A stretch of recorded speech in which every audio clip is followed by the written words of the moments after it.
నమస్తే, welcome to hit TV. అధికార party వైసీపీని గద్దదించాలంటే రాష్ట్రంలో ఉన్న ఒకే ఒక్క పవన్ మాత్రమే అని ఆ పార్టీ శ్రీకాకుళం నాయకులు, ప్రముఖ పారిశ్రామిక సామాజిక విద్యావేత్త పొగిరి సురేష్ బాబు పేర్కొన్నారు. 2024 ఎన్నికల్లో గెలిపే లక్ష్యంగా జిల్లా వ్యాప్తంగా ఉన్న జన సైనికులు కృషి చేయాలని ఆయన కోరారు. ప్రముఖ పారిశ్రామికవేత్త, సామాజికవేత్త, ప్రభుత్వ ప్రధానోపాధ్యాయునిగా స్వచ్ఛంద పదవి విరమణ చేశారు పొగిరి సురేష్ బాబు. ఈ సందర్భంగా సురేష్ బాబు మాట్లాడారు. ప్రస్తుతం ఉన్న అధికార పార్టీ విధి విధానాలు ఆంధ్ర రాష్ట్రాన్ని మరింత వెనుకబాటులోకి నెట్టాయన్నారు. రాష్ట్ర ప్రజలకు న్యాయం జరగాలంటే పవన్ కళ్యాణ్ అధికారంలోకి రావాలని తెలిపారు. తమ అధినేత పవన్ కళ్యాణ్ ముఖ్యమంత్రిగా చేయడమే ప్రధాన ధ్యేయంగా పనిచేస్తారని, తనకిచ్చిన బాధ్యతను సక్రమంగా నిర్వర్తిస్తూ పార్టీ బలోపేతానికి కృషి చేస్తారని పొగిరి సురేష్ బాబు స్పష్టం చేశారు. భారతదేశ రాజకీయాల్లోనే ఓ దిశ దశ, నీతి నిజాయితీ నిబద్ధత కలిగినటువంటి నాయకుడు ఎవరైనా ఉన్నారంటే ఏకైక నాయకుడి భారతదేశంలో శ్రీ కొనిదెల పవన్ కళ్యాణ్ గారు అని చెప్పేసి మీ అందరికీ తెలిసిన విషయమే. ఈ నేపథ్యాన్ని పురస్కరించుకొని అనేక దఫాలుగా ఈ రాష్ట్రంలో ఎటువంటి విపత్తులు జరిగినా, ఎవరికి అన్యాయం జరిగినా ముందు ప్రశ్నిస్తున్నటువంటిది జనసేన పార్టీ అధ్యక్షులు శ్రీ కొనిదెల పవన్ కళ్యాణ్ గారు. ఆయన శ్రమించినటువంటి ప్రతి పైసాను కూడా పేద ప్రజల కోసం, ప్రజల అభ్యున్నతి కోసం వెచ్చిస్తున్నటువంటి అంశం మీ అందరికీ తెలిసినటువంటి విషయం. ఇటువంటి తరుణంలో మన రాష్ట్ర ముఖ్యమంత్రి వైఎస్ జగన్మోహన్ రెడ్డి ఏం మాట్లాడుతూ ఉన్నారు? నిన్న శ్రీకాకుళం జిల్లాలో పర్యటనకు వచ్చి అభివృద్ధి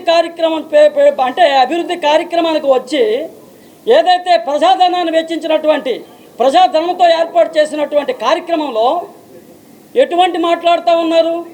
నిస్సిగ్గుగా ఉంది. అనేక మంది మేధావులు ఆలోచన చేస్తూ ఉన్నారు. ఈ రాష్ట్ర రాజకీయాలను భ్రష్టు పట్టిస్తున్నటువంటి ముఖ్యమంత్రినా మనం ఎన్నుకున్నామని చెప్పేసి సిగ్గుపడుతూ ఉన్నారు. ఆరోగ్యశ్రీలు కూడా ఒక దందా నడుస్తుంది. పూర్వకాలం ఆరోగ్యశ్రీకి వెళ్తే వైద్యం చేసేవారు. ఆ వైద్యానికి ఎంత ఖర్చు అవుతుందో అది గవర్నమెంట్ భరించేది. ఇప్పుడు గవర్నమెంట్ భరిస్తుంది. ఆ తర్వాత హాస్పిటల్స్, కార్పొరేట్ హాస్పిటల్స్ తాలూకా దందా పెరిగిపోయింది. అది కాకుండా వచ్చే ప్యాకేజ్ కాకుండా ఈ మధ్యనే నాకు వైద్యంలో ఒక కేసు వచ్చింది. ఆ కేసును కూడా నేను చూస్తే గవర్నమెంట్ 83,000 ఇస్తే మరొక 40,000 కడితే కానీ మీరు హాస్పిటల్లో మేము ఆపరేషన్ చేయమని డిమాండ్ చేస్తే అప్పుడు నేను హాస్పిటల్కి మాట్లాడి మళ్ళీ ఆ అమౌంట్ని పెరిగిప్పించడం అన్నది జరిగింది. ఇక ఎవరైనా మాట్లాడితే అక్రమ కేసు, ప్రభుత్వానికి వ్యతిరేకంగా మాట్లాడితే అక్రమ కేసులు పెడుతున్నారు. ఈ మధ్యన మన మనోహర్ గారు వైజాగ్లో ఒక ప్రభుత్వ స్థలంలో అడ్డంగా వేసి వాస్తు అని చెప్పేసి ఒక రాజకీయ నాయకులు చేస్తే దాన్ని వ్యతిరేకిస్తే మనోహర్ గారిని అరెస్ట్ చేశారు. ఎవరు అక్కడ కొంతమంది ప్రభుత్వ అధికారులు కూడా విధానాలు మార్చుకోవాలి. మన ప్రభుత్వం శాశ్వతం కాదు, అధికారులు శాశ్వతం. వాళ్ళు ఎప్పుడు కూడా గవర్నమెంట్ విధానాలకు అనుకూలంగా వాళ్ళు ప్రయత్నం చేయాలి. అలాగే ప్రభుత్వ ఉద్యోగులు ప్రశాంతంగా లేరు. ఏ ప్రభుత్వ ఉద్యోగి కూడా ప్రశాంతంగా లేదు. ఈ మధ్యనే మనం చూస్తున్నాం, ఒక ఉద్యోగి ఆత్మహత్య చేసుకున్నాడు. సిపిఎస్ రద్దు చేస్తాను, వారం రోజుల్లో మీ సిపిఎస్ రద్దు చేస్తానని చెప్పి మన ముఖ్యమంత్రి విపక్ష నేతగా ఉన్నప్పుడు ప్రమాణం చేసి చెప్పారు.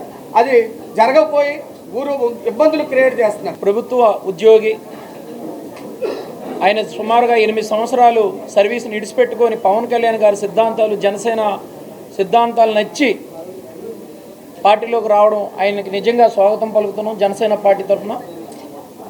అదేవిధంగా నిన్న జగన్మోహన్ రెడ్డి గారు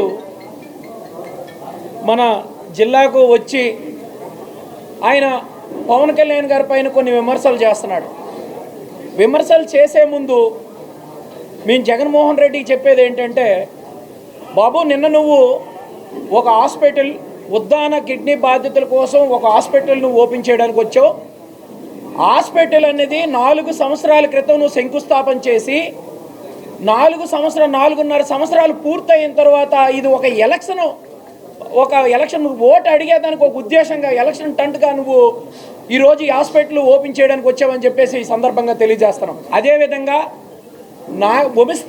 వంశధార రిజర్వేయర్ నది నుండి నువ్వు ఎత్తిపోతల పథకం ద్వారా ఉద్దాన ప్రాంతం 7 మండలాలకి సుమారు 800 గ్రామాలకి నువ్వు నీటి సరఫరా చేస్తానని చెప్పి ఈ రోజు ఉద్దాన కిడ్నీ బాధితులు ఏవైతే 800 గ్రామాలు ఉన్నాయో ఒక్క గ్రామానికి కూడా నువ్వు ఈ రోజు కొలా ఇప్పలేదు, నీరు రాలేదని చెప్పేసి మీడియా సందర్భంగా తెలియజేస్తున్నాం. ఈ వీడియో కనుక నచ్చినట్లయితే please like and share and subscribe.